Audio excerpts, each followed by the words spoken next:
Hello, everybody. June 1st, 2020. I am making what may be my very last video. I don't know.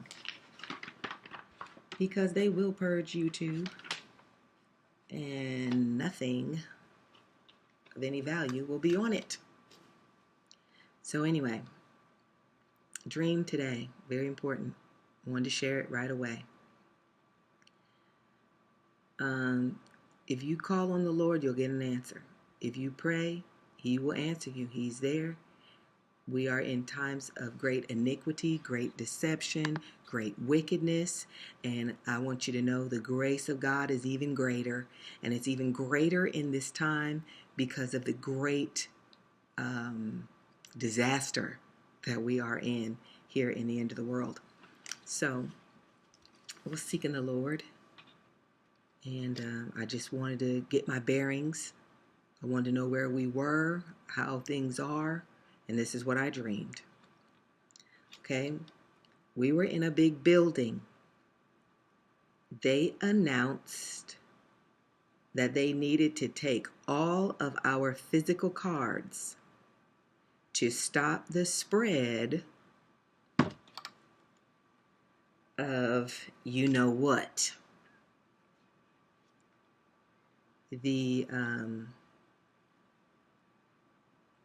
This notorious flu. So now, as I was writing that, I heard Danton. And Danton was a figure from the French Revolution. He was someone who had originally been one of the Jacobins, one of the Mountains. And the Jacobins came in claiming that they just wanted justice for the people. All right, so, and they wanted to rule, they wanted the people to rule with a constitution alongside no, they weren't even saying they wanted a constitutional monarch at first.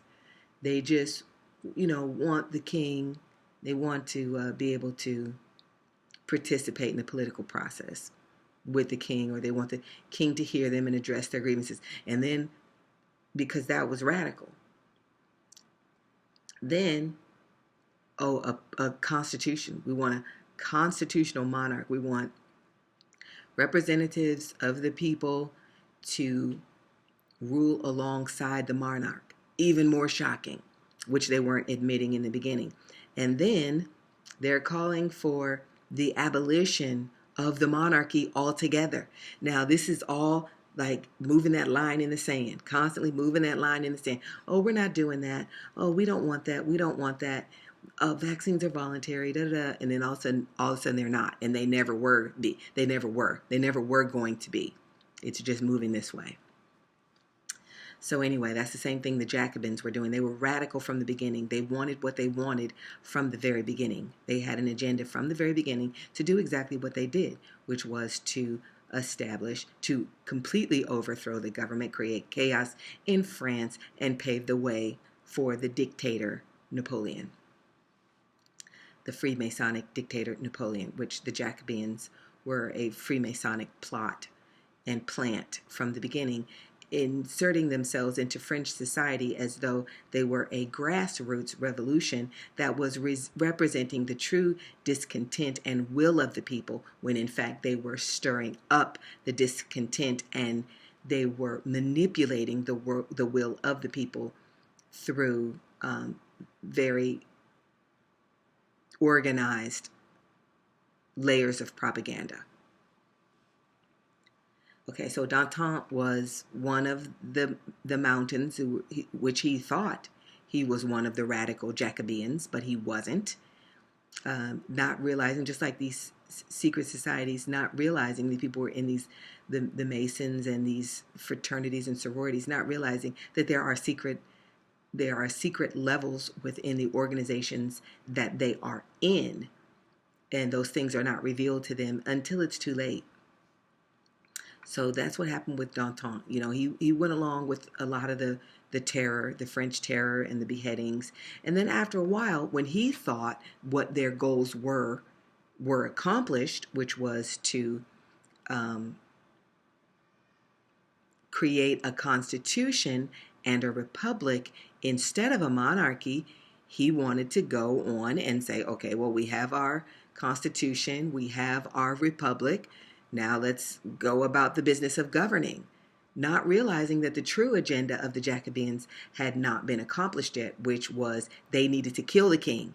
They wanted to kill the king and just massacre and leave the blood of any enemy of this thing that they were doing in the streets. They were no one who even had a bad thought about what they were doing was going to be left standing if they knew about it. And the rest of the people would just be terrorized by these murders with the guillotine into submission and compliance. So that's what happened with Danton. He thought that he was side by side with the very radicalist portions of this party that he was in, the Jacobeans. And what actually ended up happening was when he called for an end to the violence, okay, let's get on with governing our new republic, he was beheaded. And then eventually, so that, because dead men tell no tales, the Jacobeans just end up slaughtering each other. The ones that participated in the Freemasons. In the Freemasonic takeover of France. So even the most radical of the radicals, who was Maximilien Robespierre, who's the one who had Danton, who was his buddy, executed. Even he ended up being executed because, like that guy Yuri Bernard, whatever his name was, like he said the radicals or the communists end up or the Marxists and the communists, they end up being executed by another Marxist who was more Marxist than that Marxist. and then all the people who are really pushing the strings, which were Freemasons, with a Zionist agenda, the Synagogue of Satan, all of those things, after they get finished using everybody, then they murder everybody. They kill everybody. Dead men tell no tales. So anyway, so we were in this big building, and an announcement was made right there while we were all in the building, some kind of government building, huge building, with a great big lobby type area, and there were all of these like windows there, not windows, but windows in the sense of the way you interact with a ticket agent or somebody at the DMV or something like that. So all over the place, there were so many of them that you barely had to wait in a line. Like a line would only be 2 or 3 people long. So we're all in there, and all of a sudden they make this announcement. Everybody needs to turn in every physical card, everything, from your driver's license, credit cards, to a library card, everything. You needed to turn it in because they were germy, and we weren't going to be using those anymore. Now, they didn't say what we were going to be using instead of those, but you had to turn them in. So this place had many stations, so everyone got in short lines of 2 or 3 people and pulled out their wallets to turn in everything. I said, oh, here we go. I said that, and I had been making other little comments along the side of all the stuff that I was noticing, just, basically like I do every day, which I stopped really doing because they don't care, they don't believe me.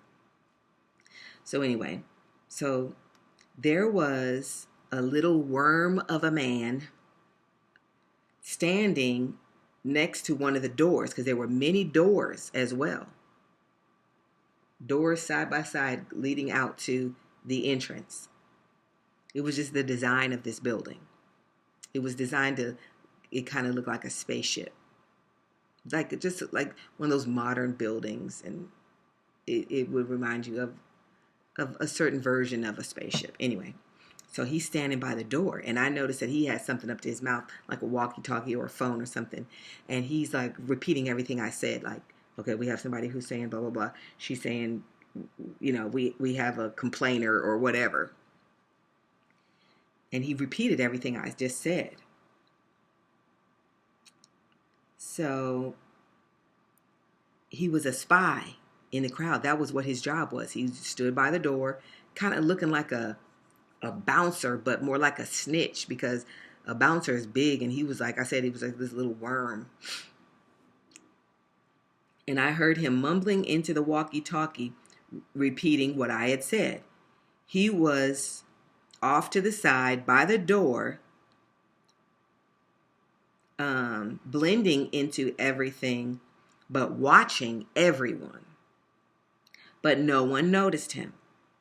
I had been saying other things also, but I've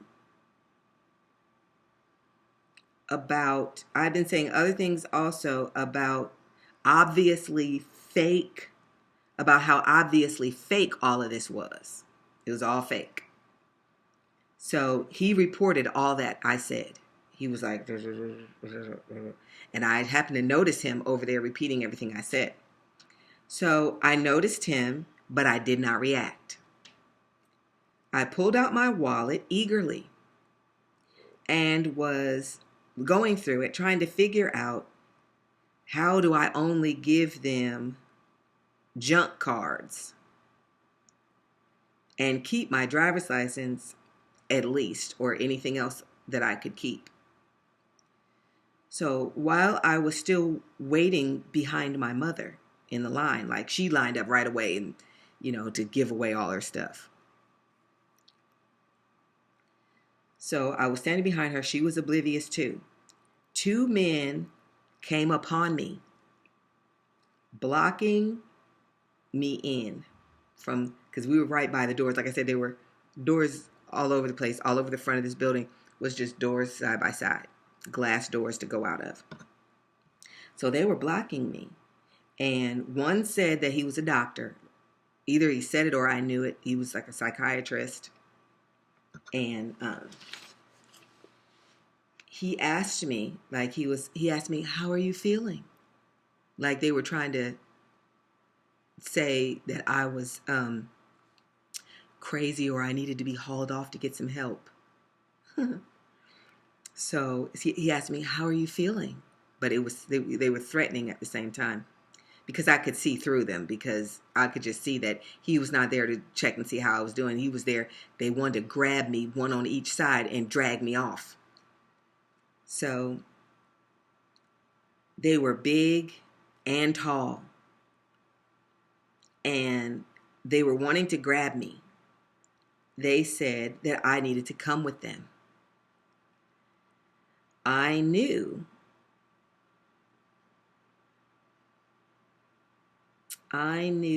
wherever they were taking me, I would never be back. So even though they tried not to make it look like that to my family, as far as I can remember, I saw my mother, but there may have been others there. So she was totally unsuspecting, none of this aroused her attention. I guess if she even noticed, she probably thought they were just going to take me back in the back and I had to fill out something else and come back or something. So I smiled and played along with it. I mean, I had this big old grin on my face, like, oh, I'm fine. So I smiled and played along like I believed them. I believed that they were calm and concerned about me. I acted like I believed them. They motioned to a tall, overweight lady. And for her, like they just meant, like she was a worker there, but she was talking to somebody. And they motioned to her to come over and stand by the door, like to stand between me and the door. Because they were going to go do something or go get something and then come back and take me. So,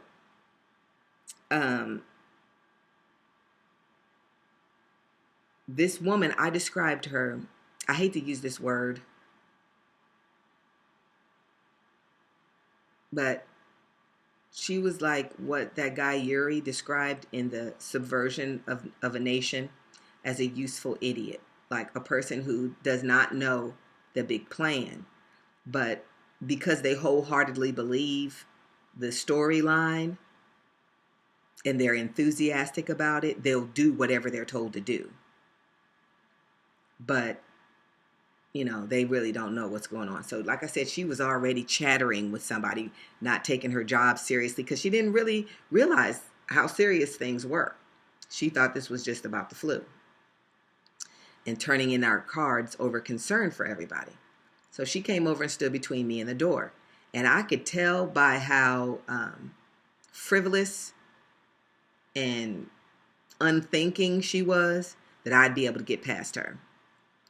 I knew she was going to come over this side, get another conversation, and as soon as she got distracted, I was going to get out the door. And sure enough, she immediately starts another silly conversation, just running her mouth with someone else that was standing there by the door too. And I just cut out the door. Like I walked straight out the door. And I got outside. And once I got outside, I knew I was going to get away. And that was the end of that dream. So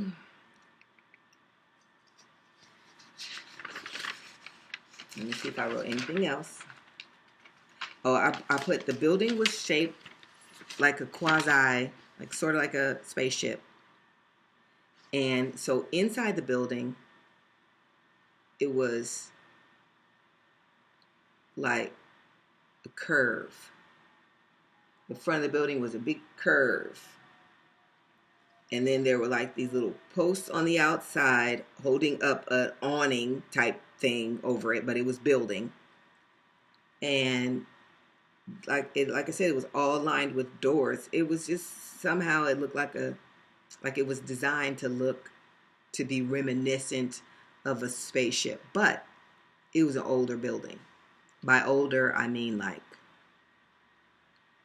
an earlier version of what people thought modern would look like. So it was an older building, a lot of chrome. I don't know how to describe it. So that's what I put. So then what happened here, and it was big, about 50 yards across, and I felt like after that experience, when I got away from that, I had said to myself, I was thinking, I'm not going back out into any more public places. Because I almost got taken off to I don't even know where. And I also wrote that the people were completely and totally clueless.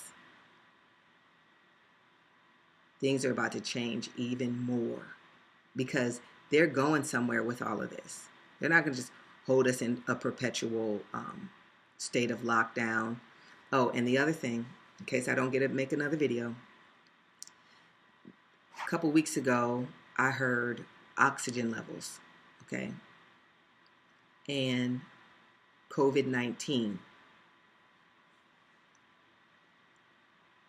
Maybe I'll make another video about it, but what's going to happen, this is the link between 5G and this sickness that is described as this unprecedentedly dangerous and deadly and contagious flu, is people can't catch their breath. And the connection between that and the latest internet, telephone, wireless technology that is rolling out. When it is turned on, it interferes with oxygen molecules and your ability and the ability for your body to take the oxygen that's in the air and load it up into the cells for the lungs to carry it around the body. So oxygen has to do something called, first it has to bind to the red blood cells on a molecule called hemoglobin, which is made up of iron. Iron is metallic. Iron is, that's not the word exactly. Iron is magnetic. Iron is affected by magnetic fields and the manipulation of magnetic energy. So the this new wireless technology is carried without wires because it travels on oxygen. It actually travels on the oxygen molecules, which makes these oxygen molecules unavailable for breathing, interfering with the body's ability to grab these molecules, attach them to the hemoglobin, travel in the blood, and then be released in the place where they need to be released at, which is the tissues that are craving craving oxygen. So that's why you'll get lightheaded, fuzzy, can't really think, because your brain does not have the proper amount of oxygen. While it may not be enough to make, the average healthy, well-constituted person breathless, it's enough to make you foggy-headed, kind of, they call it brain fog, stuff like that. And there's also a concept. So if you want to understand what this would kind of be like, it would be like if a person had a carbon monoxide leak in their house. They had some appliance that was not completely burning the fuel, and it was producing, instead of, it was producing and leaking carbon monoxide instead of CO2, CO, which is a molecule that has what they call a greater affinity for oxygen than our blood, than our hemoglobin molecule that is in our red blood cells. The reason why our red blood cells pick up oxygen out of our lungs and out of the blood that it's exchanging in the lungs, the blood that's passing through the lungs, the reason why that blood is exchanging carbon dioxide, oxygen for carbon dioxide, is because these molecules made out of iron have an affinity for oxygen molecules. They crave them, they want them, they're magnetized to them, they grab them. But there are other things that have a greater affinity, that are more attractive. And carbon monoxide is one of the reason why it's dangerous in your house, is because it has a much, much greater affinity for the oxygen molecule O2 that will be in the air, and it will use it all up. And though you're there and you're breathing, nothing's over your face, what you're breathing is not oxygenated enough. It doesn't contain enough oxygen because those free oxygen molecules are joining up with the carbon monoxide because it has a greater desire to form carbon dioxide. It wants an extra oxygen, so it just takes it out of the air and leaves none there for you. So that's how people suffocate, because there is air around them, but the air does not contain enough does not contain enough oxygen, O2 molecules, to keep them level-headed. They get headaches, they have that brain fog, but the whole family will have it. And this can go on for months or years, and it just could be a chronic condition in the family. And they say as many as a third of these instances go undetected, that you could have an appliance that is silently releasing carbon monoxide into your house. So we have carbon monoxide detectors, because you can't smell it, you can't see it, it'll just be doing its thing and you don't know it. So that is an example of a substance, carbon monoxide, that interferes with the body's ability to pick up oxygen. This new wireless technology does the same thing in just a slightly different way. So you'll see all the same symptoms. If you look up the symptoms of carbon monoxide poisoning, if someone presented with that, they would be said, you have COVID. But the only thing is, if you were affected by a carbon monoxide leak in your house, every time you leave the house, you feel better.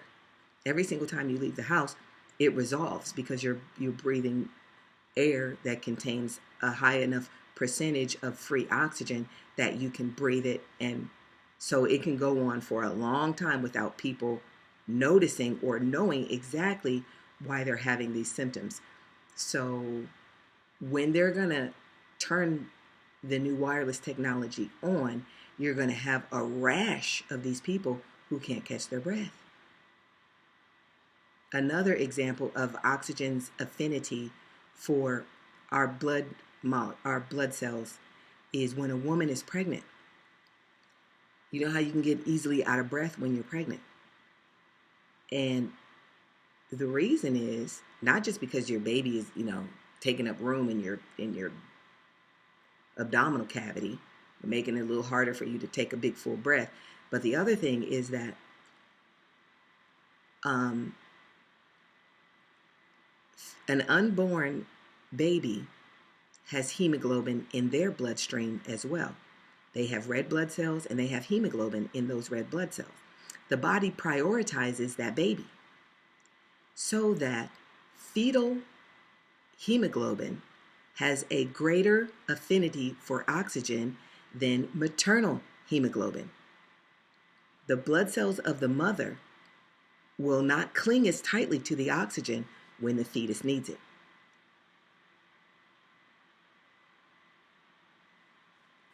So, whenever they turn the new wireless technology on, you're going to have a resurgence of these symptoms that will be blamed on this flu like no one's ever seen a flu. And it'll never stop being the excuse for all sorts of wickedness that they wish to accomplish here in the last days. So they're going to release the economies, tell people they can go back out and do stuff. And then, they already know that they're going to have a bunch of people complaining or maybe even dying from this because they can't breathe. Because that's what that technology does. It competes the way carbon monoxide competes for oxygen in the air. God bless you.